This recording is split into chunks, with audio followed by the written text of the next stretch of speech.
네, 안녕하십니까, 광덕입니다.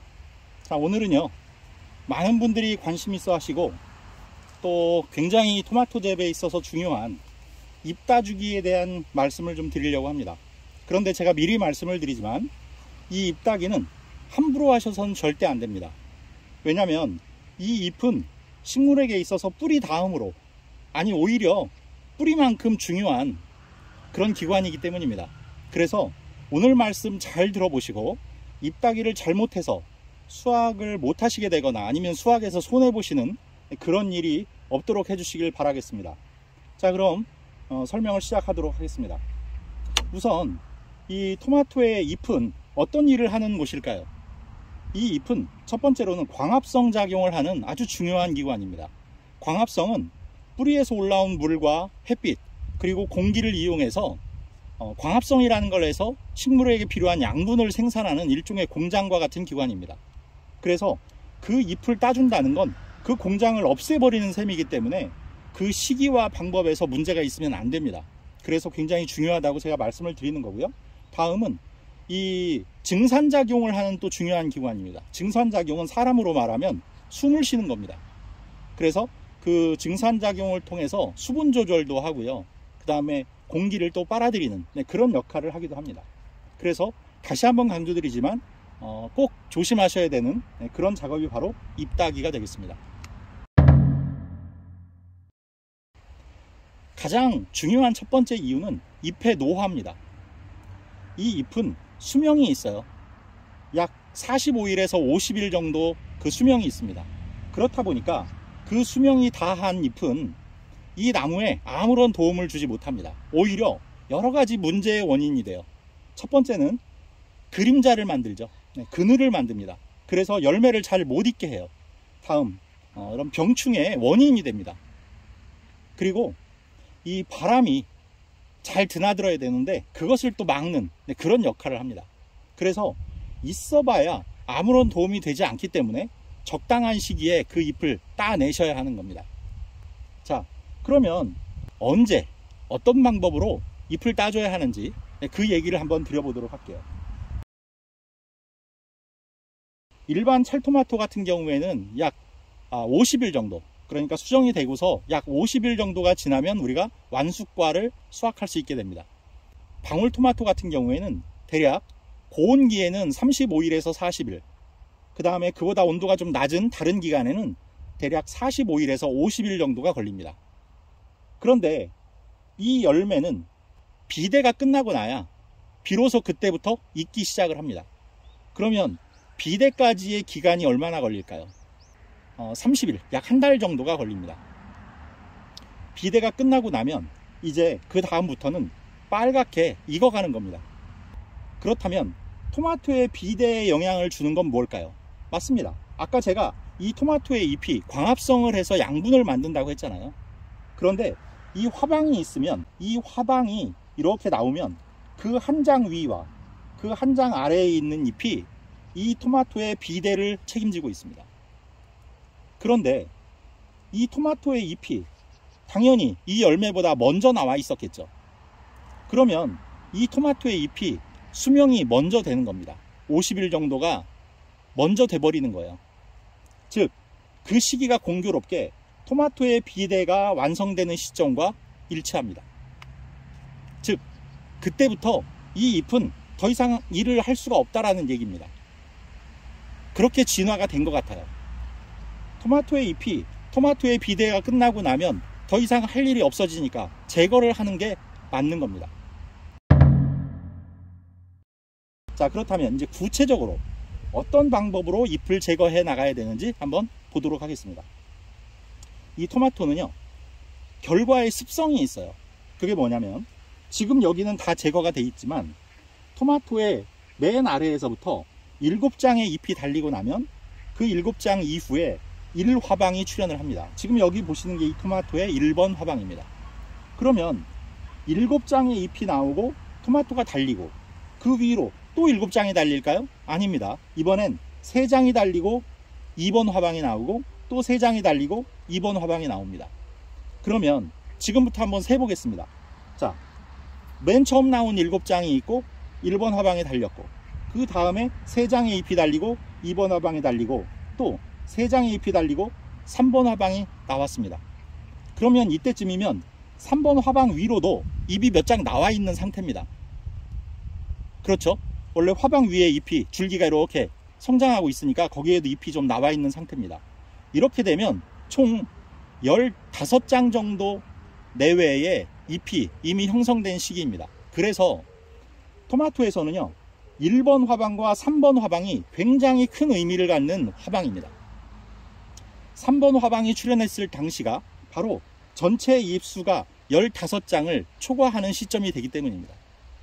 그러면 3번 화방이 나올 때쯤 1번 화방도 지금 여기처럼 이렇게 열매가 달립니다. 보이시죠? 열매가 달려있는 거.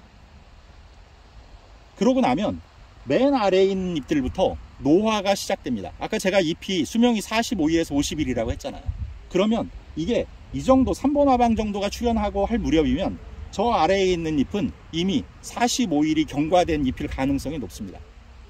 그러면 바로 그때부터 하나씩 제거를 하시는 거예요. 맨 밑에서부터. 그런데 아까 제가 노화된 잎부터 제거하는 것이 원칙이다 라고 말씀을 드렸는데 그 원칙에 더해서 또 하나의 중요한 원칙이 있습니다. 바로 전체의 이파리 수를 12장에서 15장을 유지해 주시는 겁니다. 그 아래로 떨어지면 안 됩니다. 그러면 광합성이라든지 증산작용에 문제가 옵니다. 이제 아랫잎부터 한 장씩 따기 시작하시면 위에서도 계속 성장을 해 나가니까 이파리는 제외되는 것도 있고 위에서 생기는 것도 있기 때문에 그 균형을 맞춰가는 겁니다. 그래서 여러분들이 정하세요. 아랫잎이 예를 들어서 노화가 좀 심해서 2장 내지 3장을 따내야 된다. 그래서 땄습니다. 그래서 이파리를 세봤는데 위에 아주 작은 잎들을 빼놓고 적당한 크기의 잎까지 세봤더니 15장이다. 그러면 정상인 겁니다. 12장까지도 정상입니다. 그런데 그게 뭐 10장 정도로 떨어졌다. 그러면 잎 따기를 조금 늦춰주셔야 돼요. 이해하셨죠? 그런데 위에 성장세가 막 빠르면 그만큼 노화도 또 빨라져요. 그러면 아랫잎부터 차곡차곡 잘라 오시는데 중요한 게 있죠? 1번 화방에 열매가 달려있다는 게 중요한 겁니다. 그러면 어디까지 잎을 따줘야 될까요? 맞습니다. 바로 아래에 있는 잎을 바로 따시면 안 돼요. 바로 아래에 있는 잎은 1번 화방에 있는 열매가 다 자랄 때까지 놔두셔야 됩니다. 그러다가 1번 화방이 비대가 끝나는 시점, 즉 열매가 달리고 한 달. 근데 이거 못 세겠죠? 언제 이거 내가 날짜 세고 있겠습니까? 그러니까 여러분들 매일매일 보시는데 이 열매가 매일매일 다르게 좀 자랍니다. 그러다가 어느 시점이 되면 어제와 오늘이 별 차이가 없어 보이는 날이 옵니다. 그게 이제 비대가 끝난 거예요. 그러면 그 마지막 아랫잎과 화방 바로 위에 있는 잎을 잘라 주십시오. 왜냐하면 그 잎들은 이제 더 이상 열매의 비대에 관여하지 않기 때문입니다. 그리고 그 두 번째 잎, 그 하나 위의 잎이죠. 그 하나 위의 잎은 열매를 혹시 가리고 있는 잎이 있다면 반만 잘라내십시오. 그래서 햇빛이 잘 들어오도록 해주시는 겁니다. 만약에 그 잎도 열매를 특별히 가리고 있지 않다라고 하면 아직은 놔두시면 됩니다. 특별히 노화 현상이 일어나지 않는 이상 놔두시면 됩니다. 그리고 나면 그 2장의 잎이 그 바로 다음 위에 있는 화방을 이제 키우는 겁니다. 그러다가 그 2번 화방의 열매가 또 비대가 끝나면 1번 화방과 2번 화방 사이에 있는 잎들도 다 제거하고 2번 화방 위에 있는 잎 한 장도 잘라내시는 겁니다. 그리고 2번 화방과 3번 화방 위에 잎 2장을 남겨서 다시 3번 화방의 열매를 키우시는 겁니다. 이해하셨죠? 이렇게 순차적으로 해나가셔야 됩니다. 이게 바로 대원칙입니다. 자, 이게 지금 가위를 제가 어떤 물에 담아놨습니다. 이게 바로 소독을 시키기 위한 겁니다. 가위를 소독하지 않고 그냥 전지를 하시면 토마토는 바이러스에 취약한 작물이기 때문에 잘못하면 병이 오면 그냥 죽어버릴 수도 있습니다. 그러니까 반드시 이렇게 소독을 하셔야 되는데 이 소독액이 뭐냐고요? 이거 간단하게 만드는 방법 가르쳐 드리겠습니다. 여러분들 가정에 락스 다 있으시죠? 락스. 없으시면 이거 얼마 안 비쌉니다. 작은 거 하나 사십시오. 그러시고 나서 일단 준비물이 필요합니다. 500ml 생수병 하나에 물을 가득 채우시고요. 소주잔이 하나 필요합니다. 아니면 계량 스푼이 있으시면 더 좋습니다. 그리고 이 락스를 준비하십시오. 그리고 나서 소주잔에다가 물을 반 컵 정도만 따라내십시오. 그래서 그 물을 버리시고 그 버린 만큼의 물 양만큼 락스를 소주 반 컵 정도를 다시 컵에 따르십시오. 그리고 나서 그 소주잔에 있는 락스를 물병에 다시 채우시는 겁니다. 이렇게 되면 그 소주잔 반잔 정도가 약 25ml에서 30ml 내외입니다. 그러면 이 전체 지금 물의 양과 약 1대 19의 비율로 희석이 됩니다. 락스가 1이고요. 물이 19입니다. 물론 뭐 조금의 차이가 있어도 큰 문제는 없습니다. 그러니까 이 정도 방법으로 하시면 1대 19의 비율이 어느 정도 됩니다. 지금 여기 보시는 이 물이 그렇게 만들어진 락스의 물입니다. 이 락스 물에 전지가위라든지 여러분들이 전지에 사용하실 가위를 담궈서 전지를 해주시면 돼요. 만약에 여러분들 중에 흡연을 하시는 분이 있으시다면 그 흡연을 하시는 분들은 반드시 토마토를 만지기 전에 손을 씻는 습관을 하셔야 됩니다. 왜냐하면 그 바이러스 질병 중에 담배 모자이크 바이러스라는 게 있습니다. 이 담배 모자이크 바이러스는 흡연자들의 손을 통해서 토마토에 감염이 됩니다. 그 담뱃잎에 나오는 그 질병인 모자이크 병이 토마토에서 발견이 되니까 그 경로를 추적해 봤더니 그걸 재배하시는 분들이 흡연자들이었다는 겁니다. 그래서 담뱃잎이 담배로 만들어지고 그 담배를 태우신 흡연자분들의 손에 담배 모자이크 바이러스가 옮겨지면서 토마토에 감염이 된 겁니다. 그러니까 흡연자들은 꼭 손을 잘 씻고 작업을 해주시기 바랍니다. 토마토가 이제 한여름이 되면 어느 날 바람이 안 불고 몹시 무더운 날이 있어요. 그런 날은 오고 가면서 토마토를 한 번씩 이렇게 흔들어 주십시오. 보통 토마토를 이렇게 흔들어 주시는 건 토마토의 수정을 위해서 이렇게 흔들어 준다고 알고 계시죠? 한여름에 이제 무더위가 오는 6월, 7월 이때는 별로 그것과 관계가 없어요. 수정은 이미 다 끝난 상태입니다. 근데 왜 흔들어 줄까요? 사람은 산소를 마시고 이산화탄소를 뱉는데 식물들은 이산화탄소를 먹고 산소를 뱉습니다. 그래서 이 식물들은 이산화탄소가 필요해요.